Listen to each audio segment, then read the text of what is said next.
What is up, everyone? We are back here with another EPL prediction show leading into this weekend, this third weekend of the EPL season. As everybody here knows, we did go through some Champions League predictions yesterday.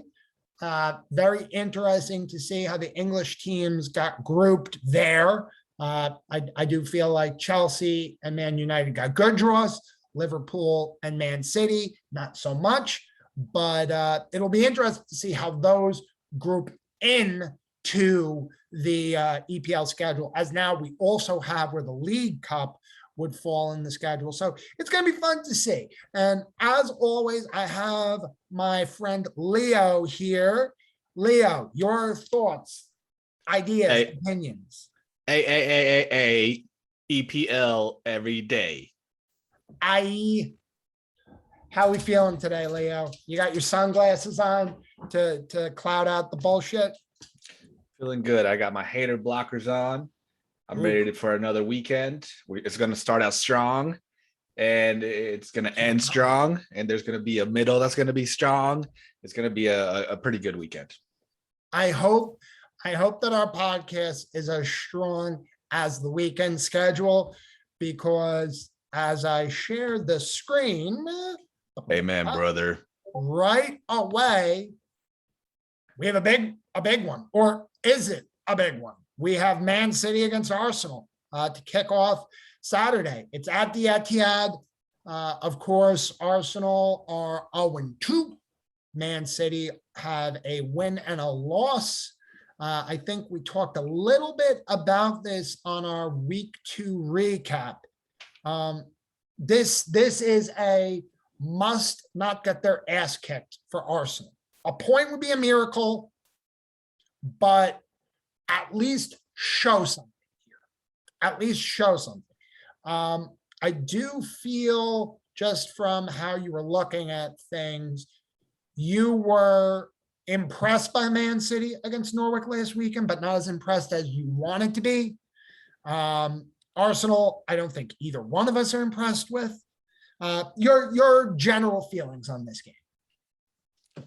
Yeah, I'm not going to say I'm 100% impressed. I was about to say that I really want to watch it for hating purposes, because for the last couple of weekends, I've been kind of very critical about Grealish, and I'm gonna watch him again and see how he fails, like I expect him to now at this point, or if he proves me wrong, then that's going to be a quite a treat too. I hope he does. I hope to see Sterling. I want to see what Sterling's going to do, how he's going to play, because I hear that if Ronaldo's on his way in, then Sterling's probably going to be on his way out. Yeah, and that's interesting. So is he going to keep on playing good or not? I want to see Gabriel de Jesus play again if he does, and if he does, then I just want to see him beat the shit out of Arsenal. Well, it's interesting you mentioned Gabriel Jesus, because I feel like he is the one to miss out if Ronaldo comes in. Now, of course, there are rumors around Sterling, bizarrely linked with Liverpool. That's a weird link.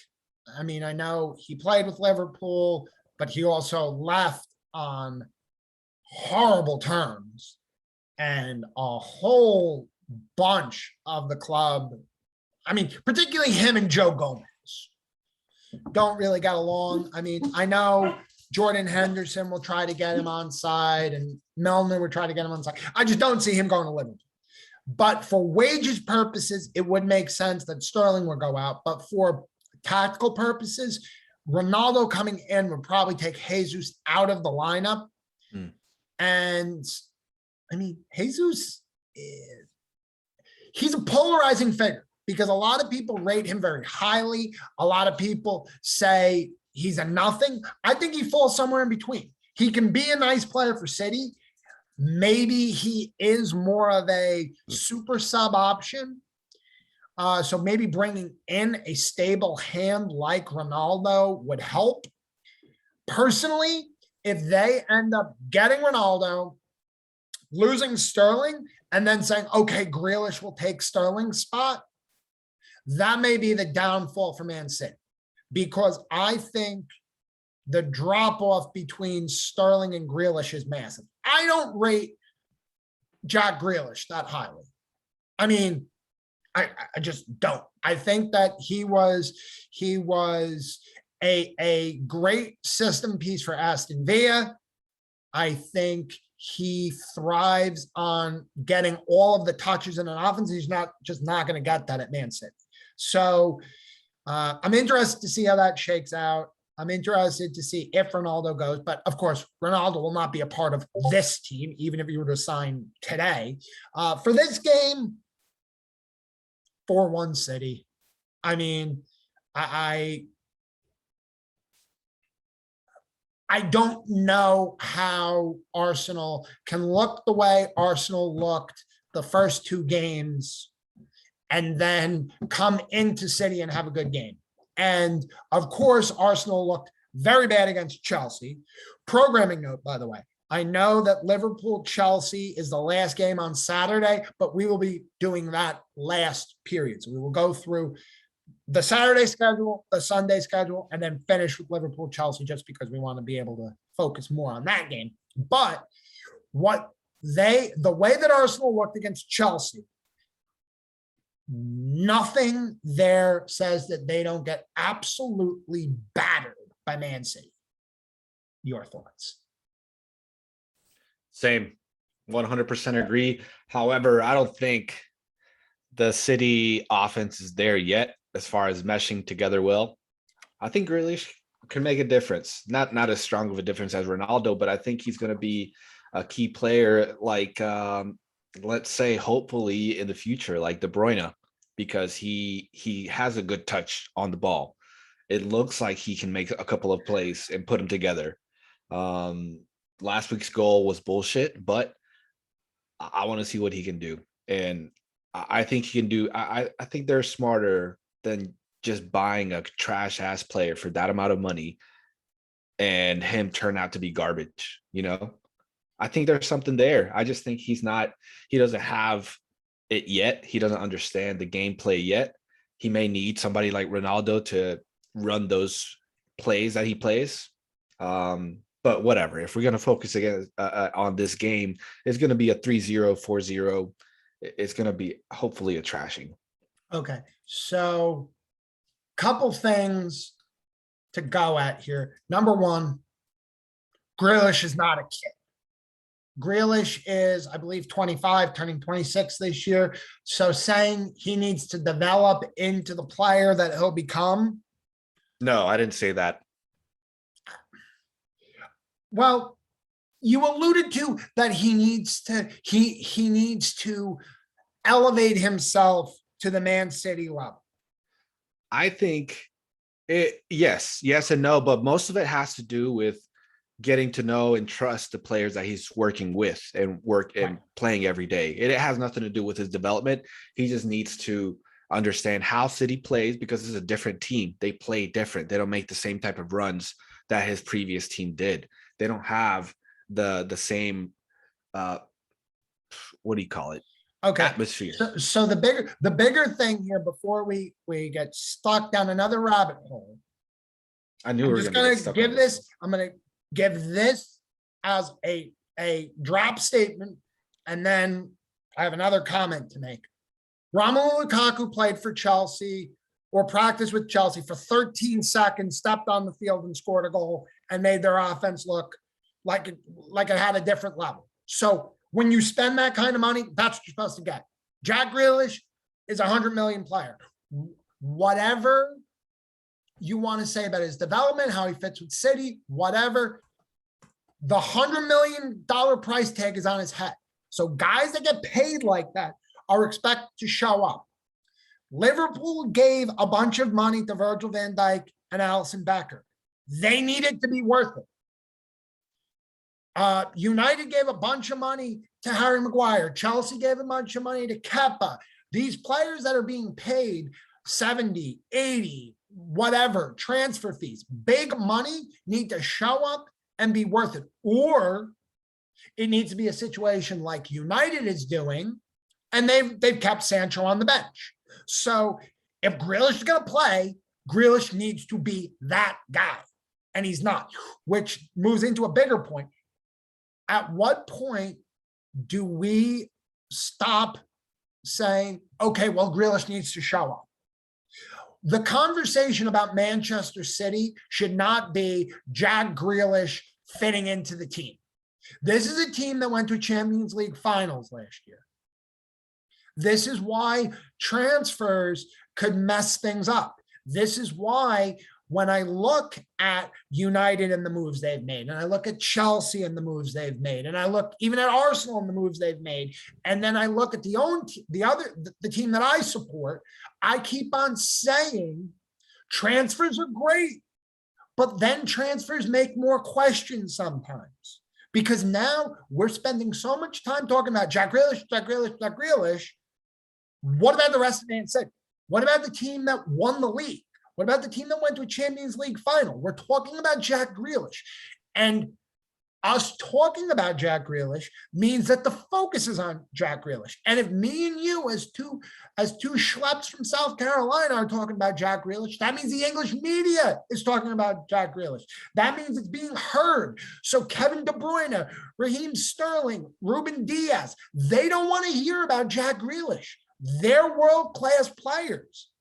They want to hear about, we were a team that went to the Champions League final. So the more we talk about Jack Grealish, the more we are taking attention away from the players that have made it to the top. And I feel like that may wear it. So at some point, Grealish needs to go on the bench. And I do think you need to put the price tag to the side and accept that Jack Grealish is a super sub. He's not somebody who you can give 90 minutes to. He is a super sub. And that's my thought. That's my feeling. And I don't want to spend too much more time on this game, even though it is a bigger game. And I know the next few games are kind of drab, but I don't want to get too deep down the hole. But the more we talk about Grealish, the more that takes away from the rest of the squad. I think the only reason we're talking about Grealish is because the rest of the squad is fine, because they've been killing it ever since, every other game. So we can move on. Okay. If you really want to.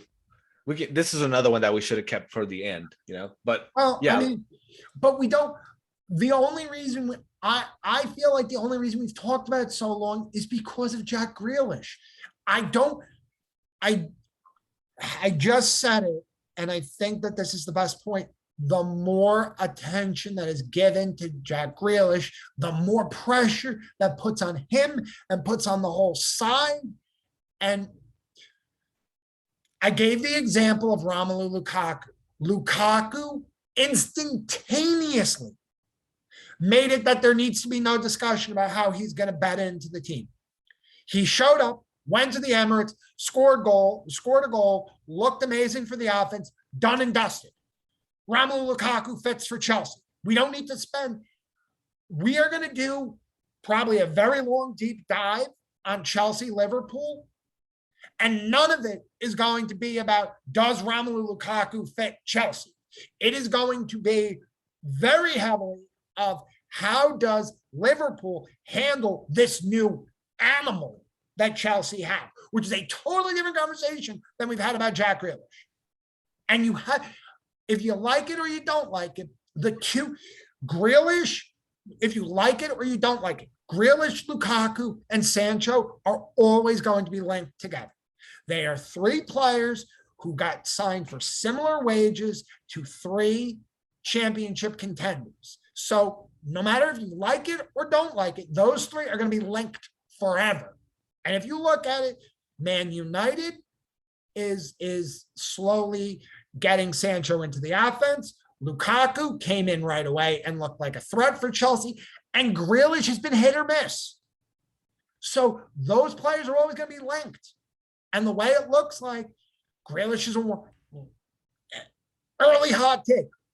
Grealish doesn't fit. Early hot take. So moving on to Aston via Brentford. Villa looked pretty solid last weekend.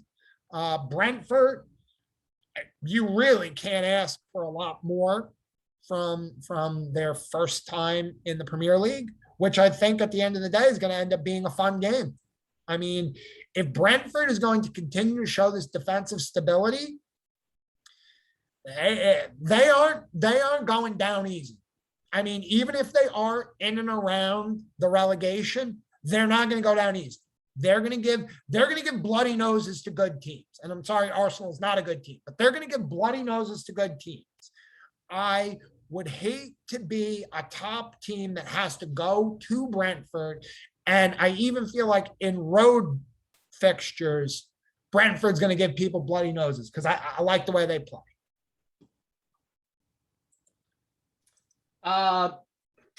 Man, I gotta go with Everton every time. This is Villa. We're talking about Villa Brentford. Everton's the next game. I thought you said Brighton. Sorry, my bad. No, that changes things. This is a game this is one of those games that I don't watch much. Okay. I don't like either of the teams. Brentford has been hot for the past 2 weekends. Mm-hmm. Aston Villa, how Aston Villa done in the past? They're 1-1. They lost week 1 and won week 2. So they're in 10th place. I don't know. I can see Brentford coming away with this one, like a 1-0, but I'm expecting a 0-0 at the end of the day. Okay. Mm-hmm. I mean, I looking at the other 10 o'clock fixtures, might be the best. Maybe the next match would be better if Brighton continue to show up the way Brighton have. But this is definitely a game that I'll keep a side eye on. This might be something that if I'm sitting around and I could put this on a second screen, I might. I'll keep an eye on it. I probably see a 1-0 Villa because Brentford look really tough defensively. That's why I'm saying that. I don't think they have a lot of goal. They haven't a lot of goal yet. So if you're going to continue to play that compact, and Villa's a good team. I've said this, and goes back to our old friend that we were just fucking talking about. They lost Grealish and reinvested all their money wisely. So, I mean, I don't want to be fixated on this motherfucker, but Grealish wasn't a good signing for City, and him leaving Villa might elevate Villa. So, well, this whole season, hot take, this whole season may be about Jack Grealish. I will put it here. You can mark the tape right now. If Man City do not win more than one knockout match in the Champions League, and they finish 3rd in the league, it's because of Jack Grealish. Mark the tape. 100% it's because of Jack Grealish. Because guess what? The 2 teams that are playing in Liverpool this weekend, for me, might be better than Man City. Might be better than Man City. So if they finish 3rd, I'm not saying they will. They could still absolutely run through the league, and Grealish could be fine and whatever. But if they don't, it's going to be because of Jack Grealish. I'm done with talking about Jack Grealish, and we're going to talk about the other Liverpool team as they travel down south to Brighton. I think you started an Everton talk. I'll let you keep going on that. Yeah. So this is an easy game. Everton's going to come away with it, probably a 2-0. The offense of Everton has looked pretty strong lately. The defense, not so much. I can see them maybe getting a goal, so maybe like a 2-1 perhaps. But Brighton's just not looking good to me. They've never looked good. They have a few interesting players that I like to watch, but as a whole, as a defense, as a team that can go against middle of the table teams, it's questionable for me, especially Everton. What's his name? Calvert-Lewin and the Brazilian. Richarlison. Richarlison, they've looked pretty good. So I have faith that they're going to do a lot of stuff in this game Pull too. up that table again, bro Han. Pull up that table again and tell me where Brighton is Middle of the table. right now. Brighton is middle of the table. Oh, fourth. Okay. And what is their record? 2-0. Okay. So Against who? they're Who have they played against? still, that's 2 wins. That's 2 wins. That's the beginning of the season. Everton was down 1-0 against Southampton at home to start the season, and they drew against the Leeds team that allowed 5 goals to Man United in week 1.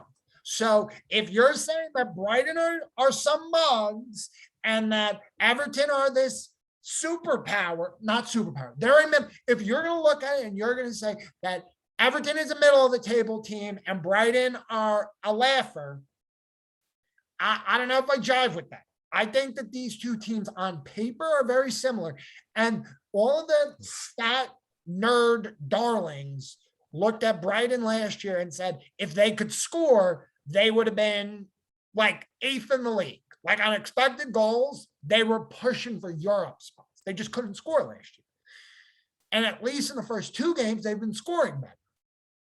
And some interesting things. Number 1, best player on Brighton is Yves Bissouma, and he's linked to a transfer, either with United, Arsenal, or Liverpool. And guy you mentioned, Richarlison,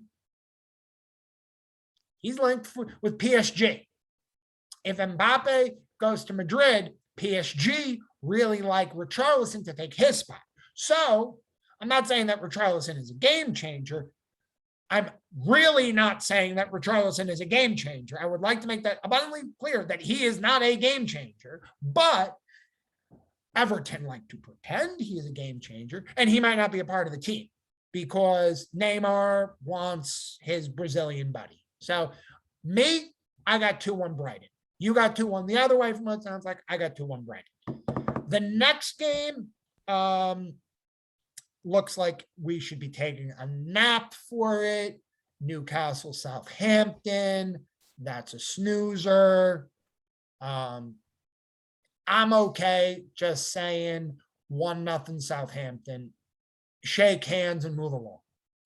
See, I think this is one of the more interesting games. I like watching Southampton play. Newcastle's got some interesting people on it too. It's that I think this one beats the Aston Villa Brentford game for me. It's not the best, but one of the best 10 o'clock games for me, besides the Everton one, which I want to watch. The other ones, not so much, because I can see both teams, the superior teams, beating on the lower class and the lower inferior teams. But this is going to be one of the best ones at 10 tomorrow. I will give you that this might be, at the end of the season, the second most impactful game of the weekend. That doesn't mean it's a fun game. That doesn't mean it's a game I want to watch. But outside of Liverpool-Chelsea, this game may have the biggest bearing on the table because Southampton and Newcastle, neither one of them look great. And it could be that if Southampton win this game, it may, at the end of the season, be one of those, oh, remember in week 3 when Southampton went on the road and beat Newcastle, and then they beat Newcastle by 2 points to stay out? It could be something like that. All of that being said, not interested in the game, don't want to watch the game, shake hands, go home, 1-0. Next game is Norwich Lester. I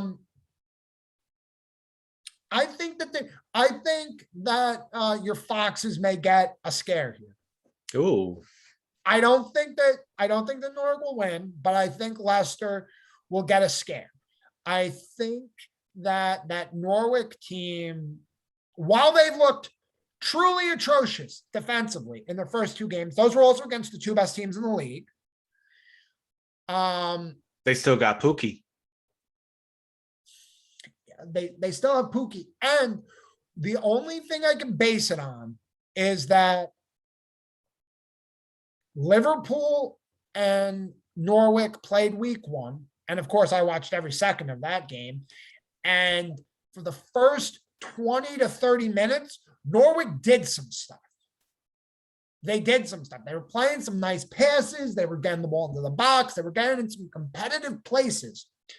And just with the back line of Leicester and some of the pace that Leicester doesn't have that Liverpool does have, I think that Norwich, if they play a similar way, they could get Leicester like they didn't get Liverpool.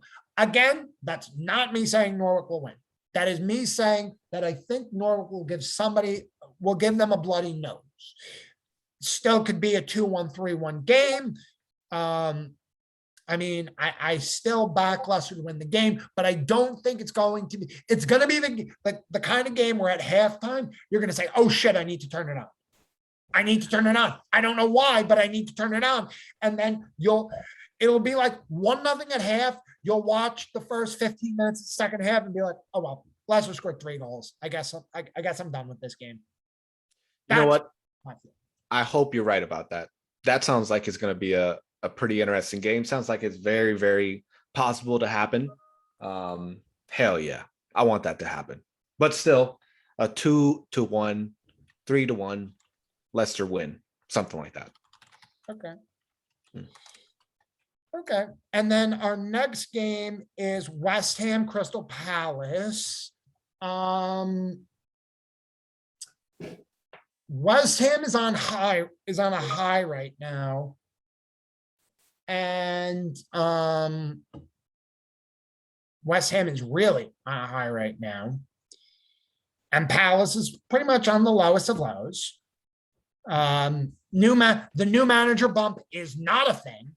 I mean, they got hammered by Chelsea, and then I believe they played Brentford, and they lost nothing. They drew nothing. So West Ham scored 8 goals. Palace has scored 0. They have a new manager. They need to figure out a couple things about their offense.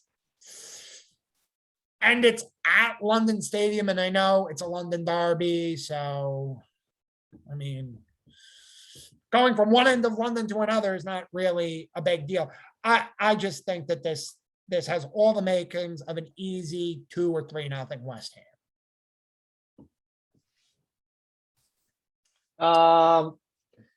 Yeah, Crystal Palace has never convinced me. They have interesting offensive players, but they fail to get the balls up top to them. They fail to finish the plays. They don't have a good defense. And West Ham, they have a history of, having things happening on a very soft level compared to the rest of the league, but they make some stuff happen every once in a while. And in games like these is when they do that type of stuff. I don't like Crystal Palace. I don't like how at them as a whole. I like their forwards, some of the midfielders. Okay. 3-0, 2-0 West Ham. Okay, so we're on the same page. Mm-hmm. As we alluded to, we are skipping the next game. No, really nothing to see here. It's just your normal top of the table clash. But on to Sunday, Burnley Leeds. These are 2 teams that play fundamentally different in every way, shape, and form. Leeds want to play free flowing. Burnley want to punch you in the face and pile drive players and cheat and throw elbows and then say, oh, we should have gotten fouls for that. So I really see like a 1-1 here. I mean, I think Leeds are going to try to play good football. Burnley are going to play anti-football, throw some elbows around, sharpen their nails, score on a set piece. Leeds are going to get a nice breakaway goal, and then it'll be 1-1, and Burnley will just tactical foul the shit out of them until the 94th minute. And just because for Burnley, they're okay with draws. They'd love a win. A win would be great, but they're okay with draws. I mean, Leeds are a middle of the table team. They're, in my opinion, Burnley go through a season and say, don't get demolished by the top teams. Like they didn't get demolished by Liverpool last week. Don't get demolished by the good teams. Draw against the middle and beat the bottom. And that's how Burnley will always stay up. And I think that this is another draw against the middle, especially at home. A point, they're fine with. I think Leeds is going to take it away on this one. They proved a lot to me during that Man United game where they got smashed, but they kind of clawed at them in a way where I expected Rafinha to do, but there was this other dude, Luke Ayling, who scored a nice ass goal. There's a couple of players that I think can make a difference here against a weaker team. So I think it's going to be Leeds 1-0, 2-0. Burnley's going to lose another one. They're not going to. Yeah, that's a 2-0 game all day. So you got 2-0 Leeds. Okay. Yep. Okay. Spurs Watford. I mean, you put, as the Italians say, you put the Maloik on Watford after you were impressed by them in week 1, and then they absolutely laid a turd in week 2. Spurs, I mean, two goals scored, not allowed, 2-0, 6 points. That is the very minimum, but it is still 6 points, and now they go back home. So I think 9 out of 9. And Spurs fans will be very, very amped to see 9 out of 9. Your thoughts? I think this is going to be a good one, actually. Watford, if you let them play, they'll play. Okay. And Tottenham's a team that lets people play, and they wait for them, and then they pull off those whiplash type of offensive plays that you don't expect. There's basically what do you call those? Counterattack, and they have some really powerful counterattack. That's how they win most of their games. Watford has Troy Deeney, hopefully Cucho Hernandez. They have Danny Rose. They have a couple of players. Oh, Danny Rose is, defense, but I still like him. I still like how he plays.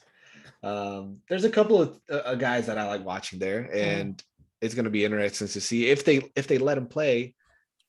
I don't know. They can score. They will score. They scored against Man United last week. A quick 3-second play where he got it last minute, just shot it. Didn't even think about it. He scored an easy goal against, I think it was United last week. It's somebody last week. Watford played Villa, and then they played. Let me see who Watford played in their other game. Now, Watford schedule. I know it wasn't Man U. They played Brighton, and they didn't score. So Watford, that was Villa, you might be thinking about. They beat Villa 3-2, lost 2-0 to Brighton, and then they actually won in the EFL Cup. So yeah, you might be thinking about the Villa game. But yes, they did do nice things in the Villa game. So I will give you that. Let's go. Okay. Next game, last game of the weekend is Wolves Man U. And it's at the Molineux. And we saw and we talked about how good Wolves looked against Spurs last week. They didn't score a goal, but they looked good, and they were very on it. And United did not look on it going to Southampton. That being said, I'm going to reverse engineer it, and I think United are going to spank them. I think United will have a point to prove. They've heard all the, you scored against Leeds and you beat the shit out of Leeds, and then look what you did against Southampton. I think I don't really know enough about where United are with Sancho, but this to me seems like the kind of game where Jadon Sancho either starts or gets considerate minutes, and you see what he's worth. And he fucking just ignites that offense. And you see the 1-2 passes, and you see Pogba opening up for Sancho and everybody losing their shit. Watch Pogba dipping passes into the wing, and Sancho runs down everything, and everybody just says, "Oh my God, United are the best team in the world." That's going to be your feeling coming away from that game. Is if Pogba can do those passes to Jadon Sancho, watch out, league. I could be totally wrong. Sancho could not play, but that's the feeling that I had. Because I think Wolves will be very up for this. They'll say we took it to Spurs. They're going to say they're going to come at this and say, if only we had a little bit better offense, we would have beat Spurs. And they'll have the confidence to go at United, and United will spank them on the counter, which is what they did to Leeds. I think that Wolves are going to play their game a lot like Leeds played their game against United, and that's going to be bad. That's going to be very, very bad. Besides the obvious game of the weekend, I think this is probably the second best game of the weekend. Traore is going to be interesting to watch.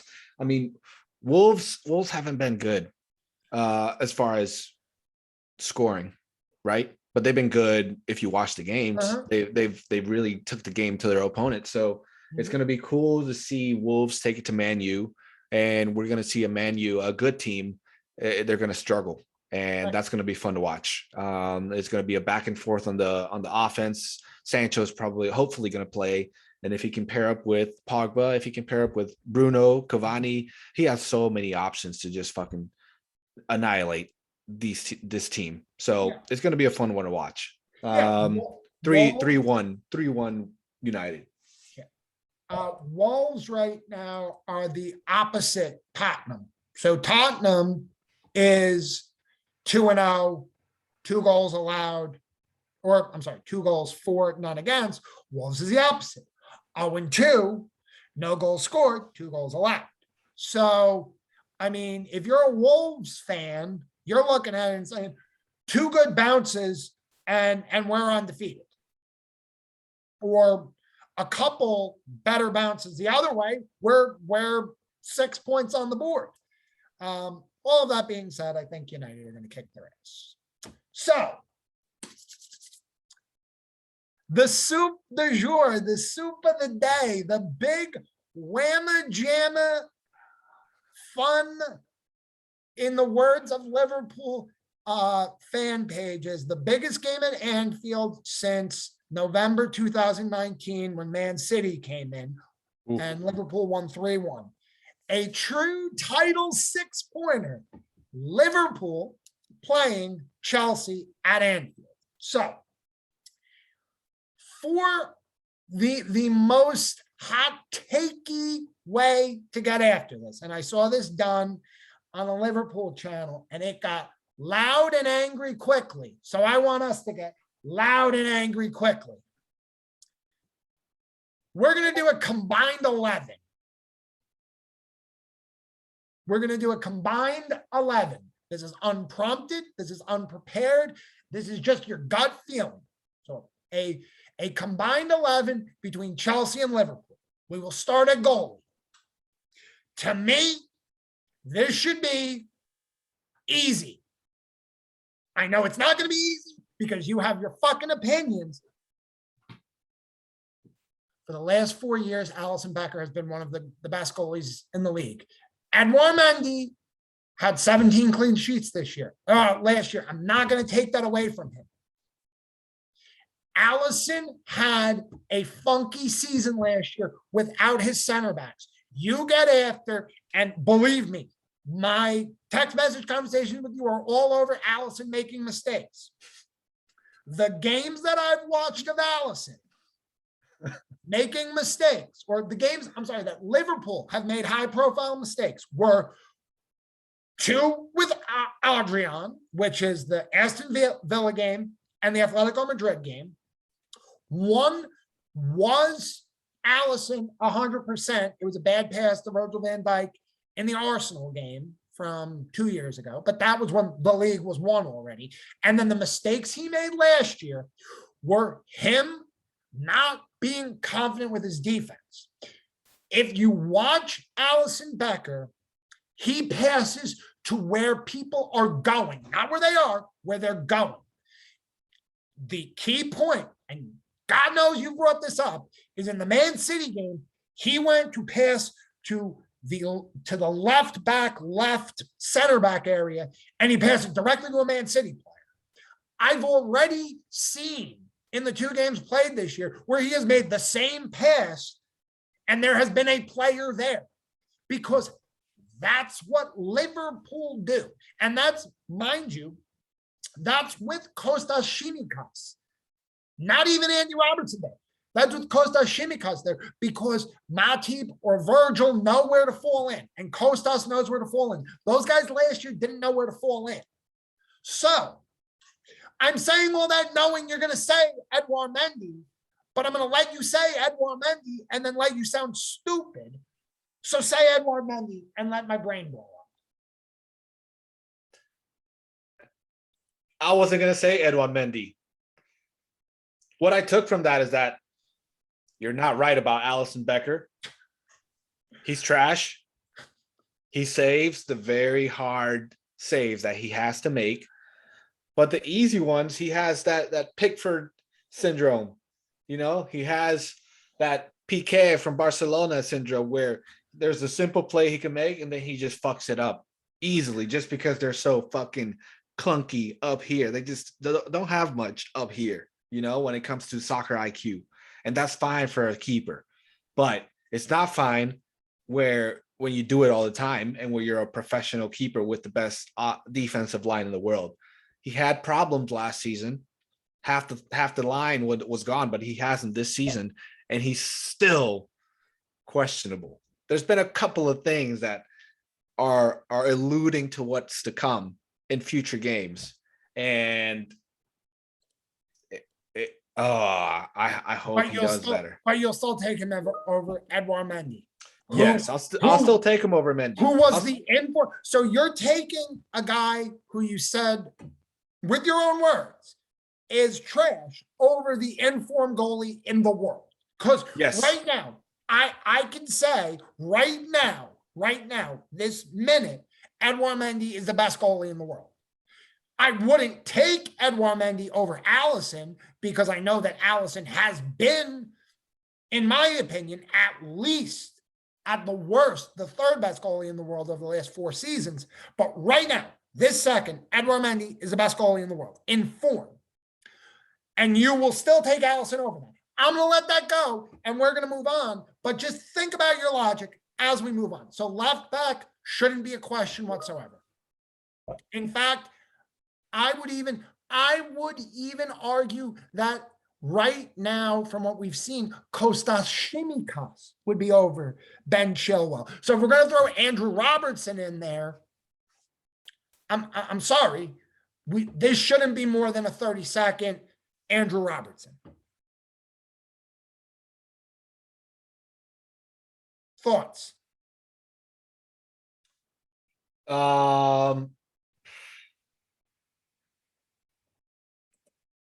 That's fine. I mean, where are you putting him? Left back. He's a left back. Yeah. I like that. I like that. Okay. And we're gonna play a 4-3-3. I know that Chelsea play with 5 in the back. You could do a 4-3-2-1. We're gonna play an easy, simple 4-3-3. Okay. So left-sided center back or whatever. Yeah, it's left-sided center back. It's Virgil van Dijk. With one name, it's Virgil van Dijk. Right-sided center back. I'm not even going to hear anything. That's not a question for me. Okay. Right-sided center back, we can have more of a discussion. Matip has looked good. Joe Gomez is Joe Gomez, but he's not really healthy right now. Antonio Rudiger for Chelsea was really on form with Tuchel. So one of those three, I'm not going to argue either way. If you want to put Rudiger there, you can. I, of course, am going to say a healthy Joel Matip is always going to be in and about for me. But the form of Rudiger, I can't argue. I won't argue with you either way. I'm going to put Matip there, but if you say Rudiger, I'm okay with Rudiger. No question about it. Robertson, Van Dijk, Matip, Arnold. I love that answer. I love that answer because you even got in the way of what I thought was going to be an argument. I thought you were going to bring up, and maybe you're trying to buy your time from midfield and attacker. Maybe that's what you're trying to do. Because I thought you were going to come in and say, oh, Reece James and Trent Alexander-Arnold is close. I know you too well. You want to do something tricky there. I will take it, but I am also very suspicious of you. Okay. Reece James hasn't convinced me as much as Trent Alexander-Arnold has. Arnold's fucking fire, and he's been on fire these last couple of weekends. So now we are going to jump right into the biggest arguments, which is our midfield three.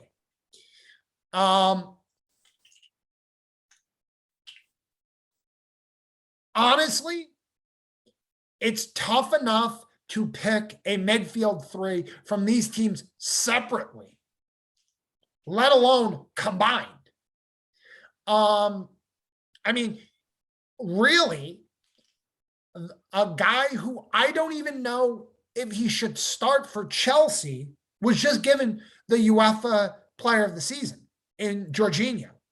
So, I mean, and I don't even know if in a traditional 4-3-3 if he'd start. I mean, for me, the best 4-3-3, and I'm not going to say that I watch Chelsea every week, but I would think the best 4-3-3 for Chelsea would include Conte, Kovacic, and Mount. That's what I would think is the best 4-3-3. Now they don't play a 4-3-3. They play with five in the back, and they do a bunch of funky stuff, and Jorginho works for that. But for me, Jorginho is not their best midfielder.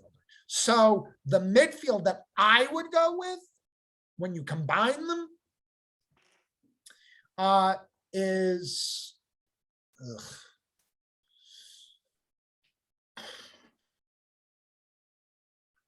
Conte, Henderson,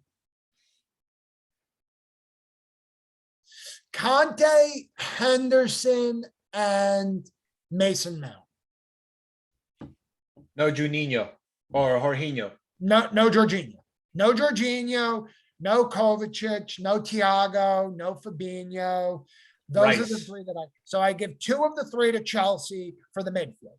And I just rate Mason Mount and Jordan Henderson as dual number 8s. Oof. Is like fucking battery powered. Because they'll just manipulate everything. And then Conte in the 6, and I know he hasn't been as good as a 6. So you would say put Jorginho or Fabinho there, but Conte is Conte. Conte is Conte. I mean, Conte is eternal. So that's my feeling for midfield 3. And yourself.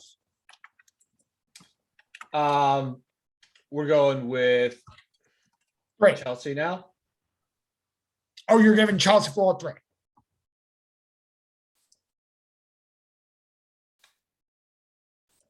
Just a midfield 3. For Chelsea. No. Combine. Oh, combined.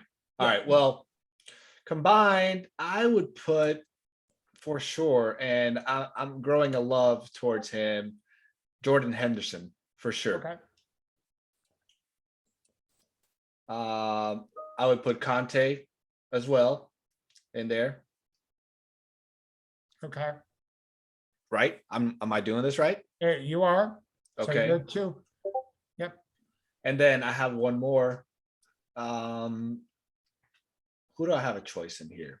Yeah, you have a whole lot that you can go with. I want to put somebody like maybe Fabinho. So you would go Fabinho. So maybe, but I mean, I also want to go heavy on Thiago. and Firmino. So you're going to take it a step back and you're going to move Fabinho or Firmino into a midfield position. Hey. I always wanted to see him there for sure. Well, then, so that's interesting.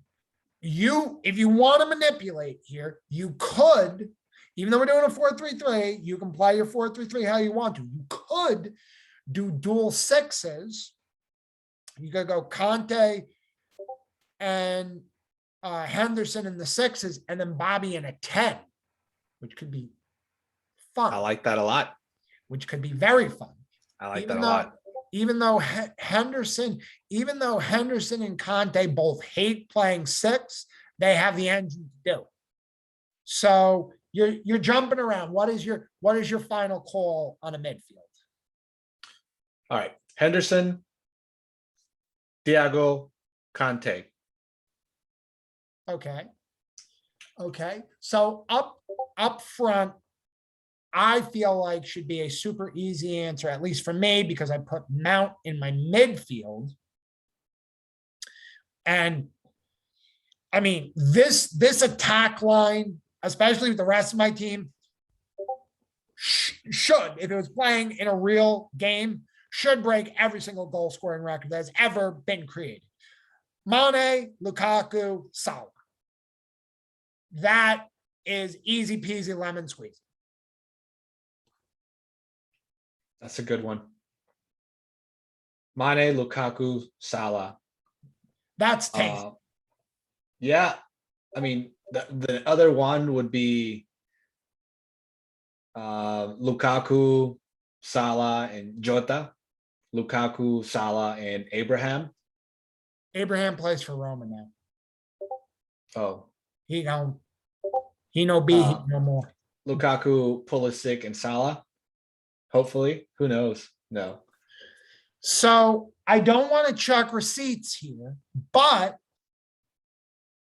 you have consistently said that you put Mane in or around Salah, and in every machination of your lineup, you have kept Salah in and switched out Mane. I like to see. I mean, if I could do a repick, I'd do Conte, Mane, and Henderson in the middle. Mane's not. He doesn't play the middle. Mane might as well play the middle. Mane doesn't play. Mane is a winger of winger. The only time he plays the middle is when he's running straight down the middle as center forward, and he's that's because you're biased. That's because you're biased, right? Mane, that's not biased. That's where the guy plays. Mane can play anywhere. If you let him. He can play. He's not. I mean, especially he's an attacking. He could be an attacking midfield, but that's not what he's not. He's not a great passer. He doesn't do interplay. He is a great passer. There's four attacking options for Liverpool. One is a creator in Firmino. Two are speed demons in Mane and Salah, and one is just a scrappy finisher in Diogo. Diogo Jota, I genuinely believe, and this is not a slight on Diogo Jota, I genuinely believe that Diogo Jota has the least skill of anyone we're talking about in the forward line, but he might have the best eye for goal. I think just from the ways that I have seen Diogo Jota find a way to get in the box and put the ball on net, it's beyond world class. This guy could score off of his thigh, off of his nose, off of his face, scrap it off not an elbow because that'd be a handball, but he will do anything to put the ball on net in a good spot. And that is his skill. He finds a way to get in the box and put the ball on net, which at the end of the day is what you want a forward to do. I mean, the same can be said for a lot of other forwards. Giroud could be in that same situation too. Yeah, but he's he's a good point man, target man, but like, especially with the way Liverpool play and the way that this mock team would play, Giroud wouldn't be able to keep up with all of it. Diogo would. Salah would outshine him, and I think that's why I would take him out of every situation where Salah would be present, because Salah overtakes and outshines, and he does it on purpose, and he takes away a lot of what the other forwards have to offer, you know. But if in another world, if I could get Salah out of there, then I would definitely have Mane in his place. But every lineup you've made, I don't want to. We're running long already, and we haven't actually talked about the game. Every time, I'm just going by what you're saying. Every time we're talking about potential forward lineups, you're taking out Mane and keeping in Salah, which, by the way, is the right thing to do. But it contradicts your opinion that Mane might be better, if not similar. Which, again, I agree that if you're going to take somebody out of Mane and Salah, it's Mane, because Salah does more. Well, you know what bugs me about Mane is that his attitude sometimes when he gets subbed out, he's pissed. He's not very pleasant, you know, to watch his attitude when. And I mean, I would be the same if I want to get some playing time. I don't play often. But if I could pick maybe who's greedier out of the two, Mane is also probably a little bit greedier than Salah, which says a lot because Salah's fucking greedy as shit, you know? And I don't like that out of either of them. We've discussed this before, but it's something that they have to be like. It's something that they have to have in them so that they can score some goals. So I don't fault them for it, but if it's to a fault, if it's costing you games, then that's when I'll start faulting you for it. And that's when I'll start getting like, what the fuck? Which it also hasn't really cost games. Right. Yeah. It's fun to talk about, but it really doesn't mean much. And just to wrap things up and move on to the actual game after this, who is in the dugout for you? Tommy Tuchel or Jurgen Norbert Klopp? In the dugout. Manager. Klopp. Okay. All day. So we're mostly in the same place. I am quasi shocked that we're mostly in the same place, but that is great. Cool. So on to the game.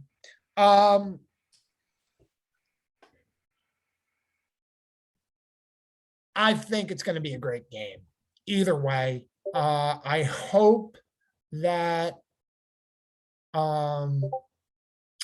there's a result either way. I mean, obviously, you know where my allegiance lies and where I hope the result goes. But I don't want to see a game where they just batten down the hatches. And I really think that if there's a batten down the hatches, that's going to be from Chelsea. I mean, Liverpool, that they have a point to prove. I mean, Chelsea have a point to prove too, but Chelsea, they're on the road. It's early. If they get a point here, they're more excited. I mean, they did beat Liverpool at home last season, but that was a whole different kettle of fish.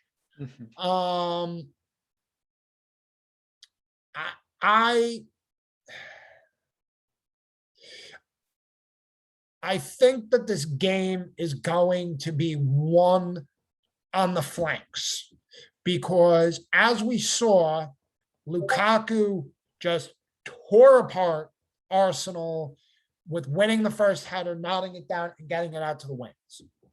He did that all game. And there was absolutely no way Arsenal was stopping them. So, number one, I don't think he'll be able to do the same thing against Liverpool. But if he does, do the fullbacks cover the wings from there? And then that opens up the question of who do Chelsea start on the wings? Because Chelsea had a lot of luck with Werner and his runs last season. In fact, he scored a disallowed goal against Liverpool last season. But Werner also can't finish very well. So if Werner is running and he's getting a ball that was headed down by Lukaku, and he's in a good place, that could open up a lot of things. Mount was good on the wings, but do they start Mount? Do they start Havertz? They probably won't start Ziyech, but maybe they do. And then on that point, you have the conversation of, do you start Robertson or do you start Tsimikas? Tsimikas has looked very good. Robertson is Robertson. So there's a lot of lineup questions. There's a lot of strategy that goes into it. Your thoughts?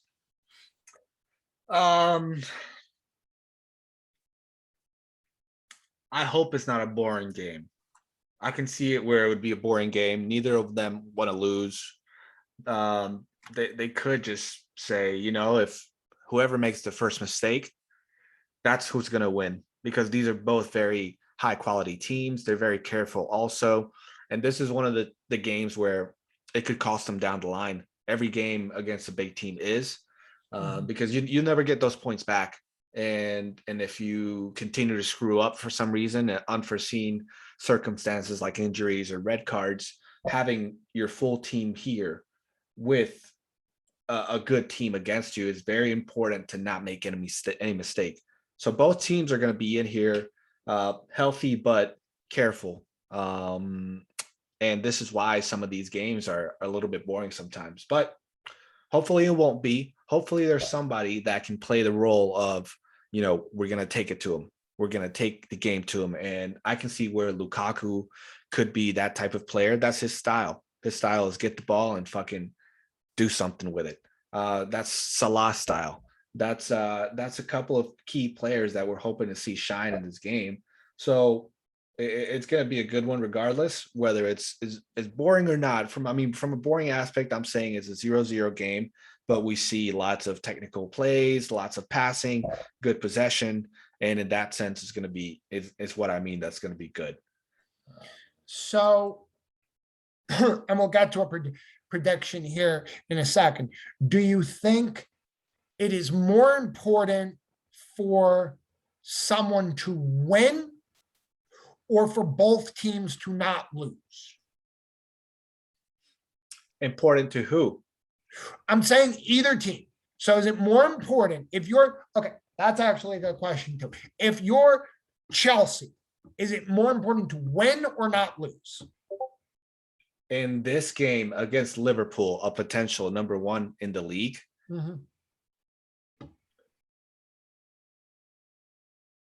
I mean, all games are important to win. Don't get me wrong. I'm just saying. Is it important? Do we as Chelsea, do we want to go all out, full throttle?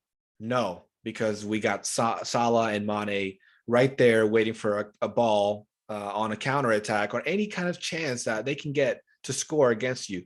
So it's more important to not lose because you got such a powerful offense against you in this game. So not 1-1, nothing, 65th minute, game's been down the middle. Like we're talking 1-1, nothing, tie game, possession is 50-50. You're going for, we're talking stalemate. And your options are, we go to the bench to bring on a holding midfielder, or we go to the bench to bring in Christian Pulisic. So basically, we're going to make the move that assures the draw or the move that gets us the win, but we could lose. Which one are you doing? Without jeopardizing the back line, defensive midfielders, I'd bring in somebody that can make that goal. A Werner, Callum Hudson, a Pulisic, any of those guys can. So then, if we're going to go by that justification, a win is more important than not losing. A win can come at any time, but it's more important to not. It's more important. But if you're going to make that move, you're prioritizing a win over not losing, because you're absolutely right. A win can happen at any time. You can bring in the defensive midfielder, and the defensive midfielder can score the goal. But if you are bringing on the attacker, you're going for the win. You're not going for maybe. I mean, what I'm prioritizing at the end of the day is not letting my team be punked by a more offensive team, not letting my team forget that we still need to attack, not caving, not going into your turtle shell and just protecting for the rest of the game. You still need to get shots on target. You still need to get corners and somebody that can head them in. You still need to keep that alive. And if you put in a defender, they're going to have fresh legs. They're going to be able to secure everything, but they're going to secure what? A 0-0. Okay, that's fine. But what if you're losing? If you're losing, then you got to put an offensive player with more justification. Well, that's why I gave the example I gave.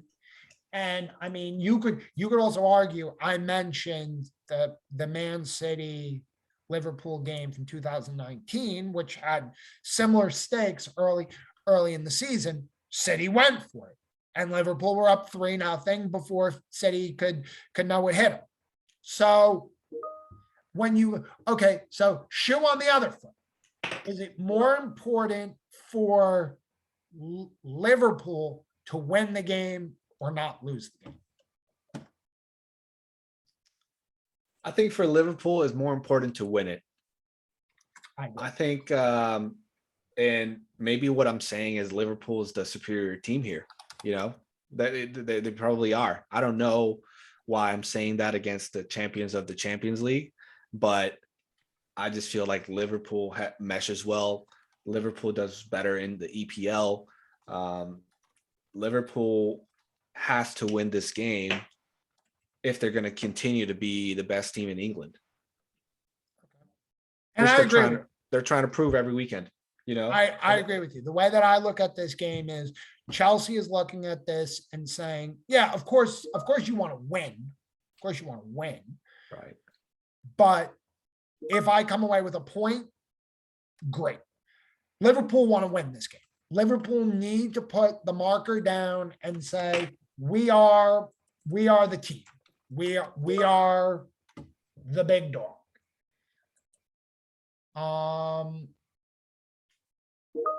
Which is very, very interesting to see how the game shakes out in the end. I'm going 2-1 Liverpool. I'm going 2-1 Liverpool. And I think it's a game where Chelsea come out fast early. Liverpool respond to that with a goal, hit them on the counter. And then I could see Chelsea leveling it either before half or just after half, and then Liverpool to have Anfield carry them home. I think that this is a tight game, and I know that home field advantage can be overdone, but I don't think that it's overdone in a game like this. I know a lot of people were saying that Anfield doesn't have an atmosphere. Anfield, they'll get really loud for the beginning. You'll never walk alone, and then you don't hear them till the end. And there was a really, really good point made by a Liverpool fan page. Think about it when you have kids at like an amusement park. What hits you worse, when they're yelling and screaming all the time, or when out of nowhere they're just loud as fuck? So, I mean, if Liverpool is not loud for 90 minutes, but then they're really loud when they need to be, I'd rather they be really loud when they need to be. So I just think the atmosphere of Anfield is going to be a big difference maker. I got 2-1 Liverpool. Man, it's a tough one. I see, like you mentioned earlier, a bloody nose. I could see a bloody nose happening in this one. And I can see the root of that bloody nose. And this is going to start something. That's right. Alisson Becker is going to be the bloody nose, the one who starts it. He's going to fuck something up. And who's going to be there to receive it? Lukaku or one of the Chelsea players that plays it into Lukaku, and Lukaku's going to do what he's going to do. He's going to score. That's what he came here to Chelsea to do. So that's dangerous. But then on the other hand, on the other side of the field, you got Mo Salah and Mane, who are hungry as fuck. Two African lions ready to pounce on a goal. So that's not going to be missed either. So it's going to be probably a 1-1. I'm thinking it's going to be a very secure park the bus type of game. There's going to be mistakes. There's going to be some goals, but it's going to be two teams that are scared to lose away or to lose on, to lose against a good team. But if anybody had to win, put a gun to my head and had to win, Liverpool 2-1. But I think it's going to be 1-1 for me. For the life of me, for the actual life of me, I will not ever be able to understand your Alisson Becker propaganda. I'm not going to dive deep into it. I don't know how you can look at him and not see him as one of the best goals. I'd love to know who you then watch and you say is what you expect in a goal. Because, I mean, if you're going to say Ederson makes similar mistakes. They play a similar game. Alisson plays it better. I don't have a top goalkeeper if I can pick one. So then you could say that about anything. You could say Man City are down 1-0 in the 3rd minute because Ederson cocked one up. You could say that about any. You could say that about anyone. You could say. I mean, okay. I see other Man United lose because De Gea throws one into the net. You could literally say that about any goal. If your argument is you don't, and I don't know where your argument is that Alisson doesn't make the easy saves. Maybe he doesn't make the easy saves look good, but he makes them. I mean, there haven't. If we want to give an example, the Jordan Pickford mistake against Divock Origi will never, N-E-V-E-R, never happen to Alisson Becker.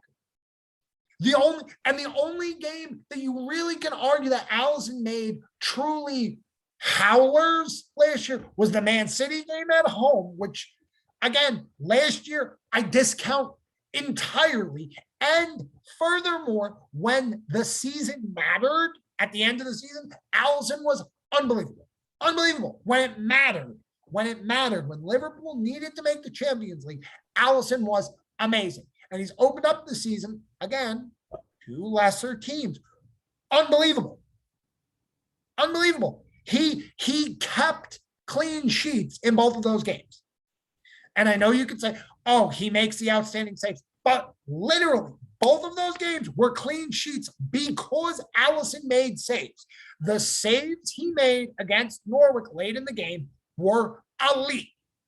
The saves he made at the end of the Burnley game, even though they were offsides, he still made the saves, were elite.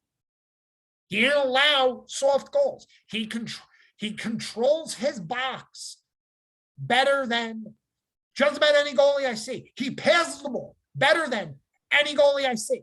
He's one of the best in the world. We get it. But he makes mistakes. Lots of mistakes. Stupid mistakes. Stupid mistakes that the best keeper in the world should not be making. Where did he make? Look at your text messages. Discount last year. Give last year as a one. Show me mistakes from 18-19. I can show you a mistake from last weekend. 20. I can show you a mistake from last weekend.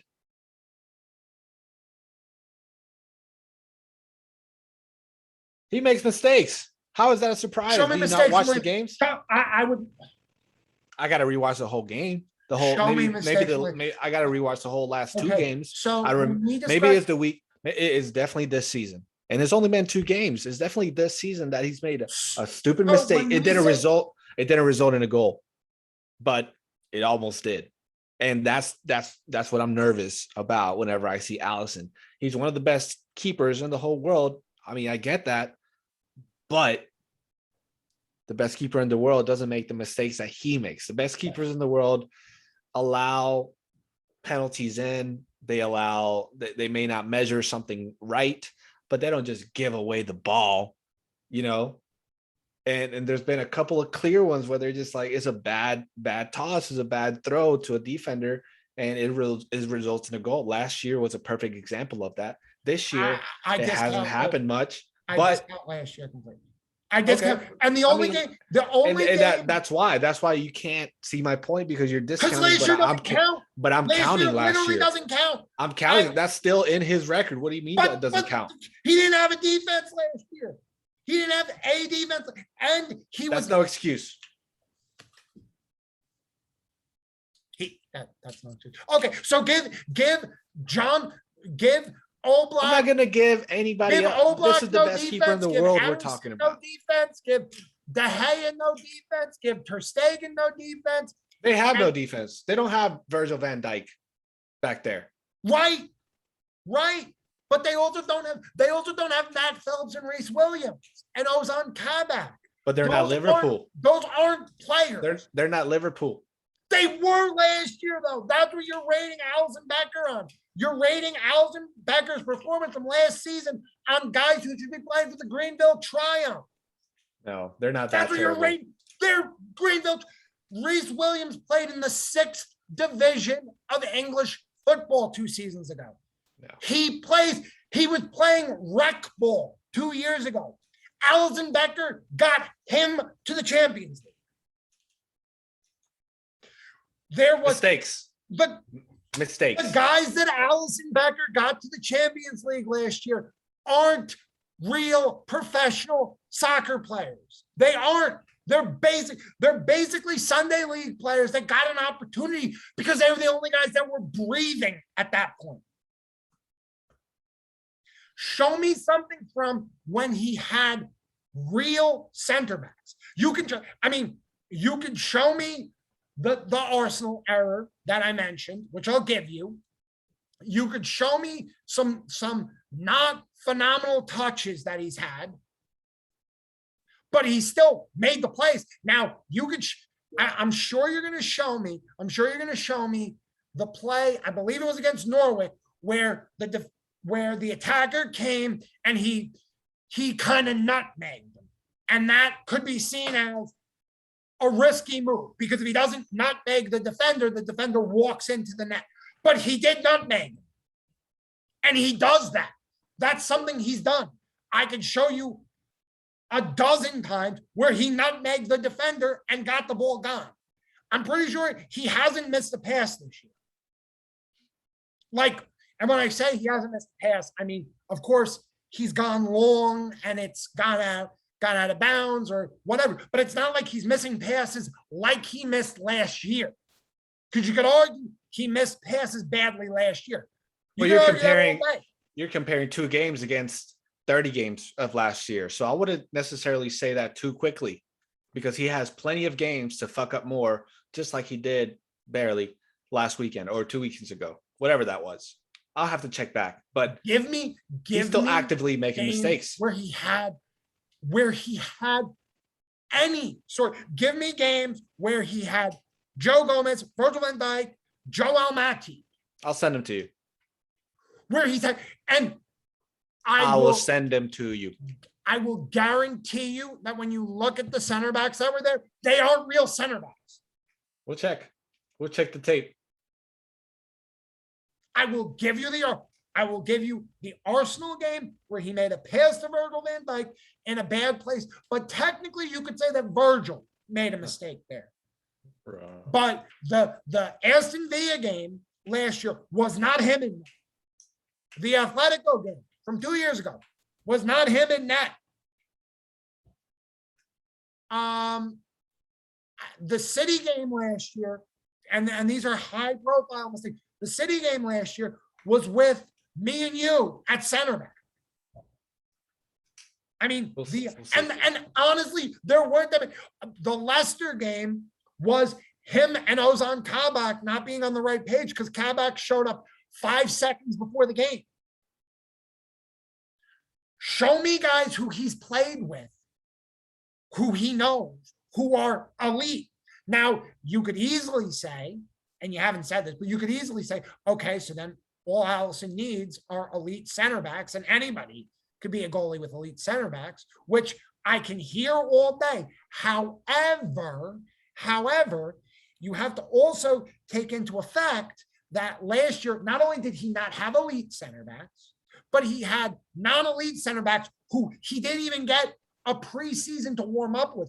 Because if you take a step back at Roma, when he didn't have elite center backs, he was still very good, aside from when he got pumped by Liverpool in the Champions League semifinals, but he was very good. He took Roma to the UCL semifinals. Roma. His quality is not in question here. We're not saying he sucks. I may have said he's trash, and I'm sorry. Okay? I apologize for that. But the man makes mistakes. Hard Everybody ones. makes. Everybody. But he makes stupid mistakes. He makes little doofy mistakes. And that's why I'm faulting him. That's why I fault him, because the mistakes that he makes, it's not like it's a good ass goal. It's because he tries to play it to a defender, tries to play it outside. It's the mistakes that he makes that give away the ball and end up in a stupid goal. It looks terrible. It looks terrible. It makes him look so elementary. And that's what pisses me off about him. I like him. He's a good goalkeeper. You do know that I'm a psychopath, and I pretty much can remember every goal from the 1920 season. I can pretty much memorize the goals that he allowed. I'm not. Okay. And they're not soft goals. They're well taken goals. And I know you're going to say, we're not just talking about goals. We're talking about other plays, but it's not. And if you want to take it a step further, if he's making risky passes, that means it's putting the other team on their ass as well. So if he makes a risky, just think through this. He makes a risky pass to Virgil. Thank you, dogs. You're upset about it too. I know. He makes a risky pass to Virgil. What happens then is he makes a risky pass to Virgil. Two attackers come down. So two attackers come down to try to get at the risky pass by Virgil.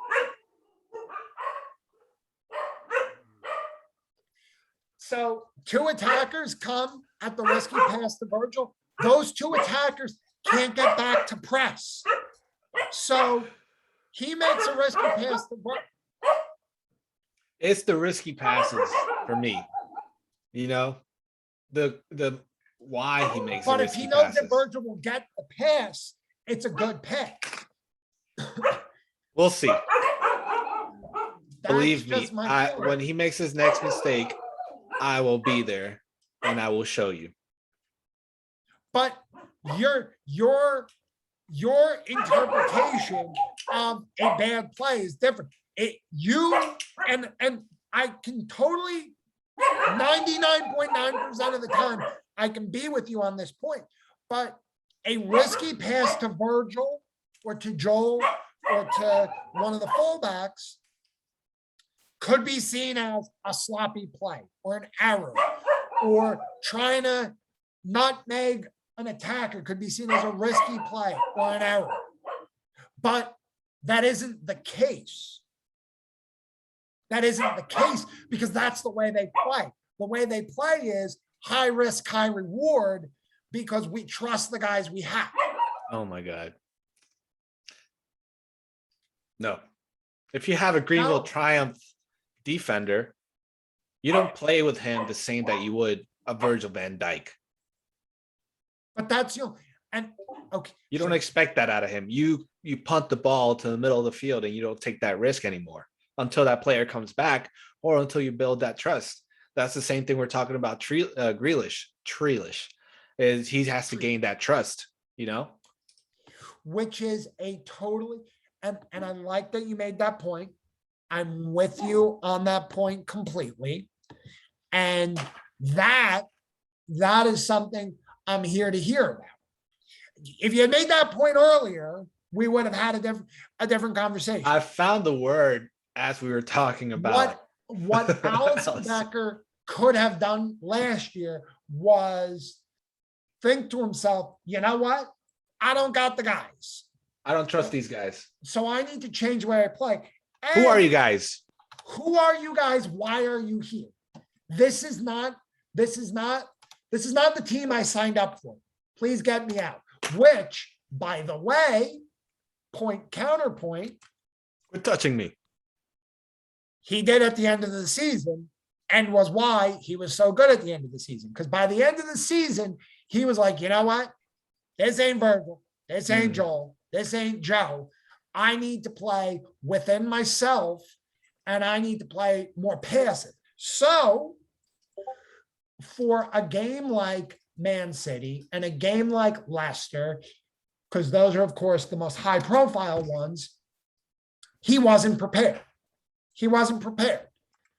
But by the end of the season, when the games mattered, I know every game matters, but when the games really, really mattered, he was there. He was doing what he needed to do. He was playing his center backs through the game.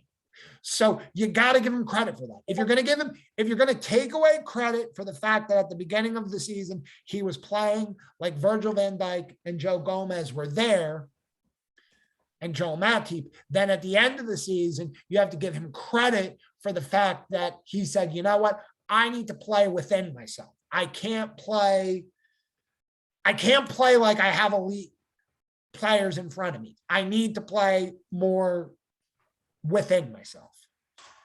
So you got to give him credit. All right. Well, we've got an hour and a half. So I think we need to put a lid on it here. There's a lot that we could talk about with this Chelsea-Liverpool game, and I'm sure there's going to be a lot of conversation on these teams. And from what it sounds like, there are going to be a lot of receipts that are going to be checked on Monday, particularly on the goaltending situation in Liverpool. The both of us are going to be watching that game for opposite reasons, praying that something happens. Because I am sure that if in the 90th minute, Alisson Becker claws one out of the top of the net, we might need a live reaction podcast at that point, because I will be on the moon. And in the same way, if Alisson goes to jump at Lukaku and Lukaku just bosses right past them, I might not even show up on them. There might not be a reason to show up. I might as well just tip my cap and call Leo me Poppy. At that point, I lose. So it'll be fun. It'll be interesting to watch. And the rest of the schedule is going to be interesting to watch as well. But of course, all eyes on Liverpool and Chelsea. So this is the first banger, the first true banger of the season. Big bang. We're going to bang.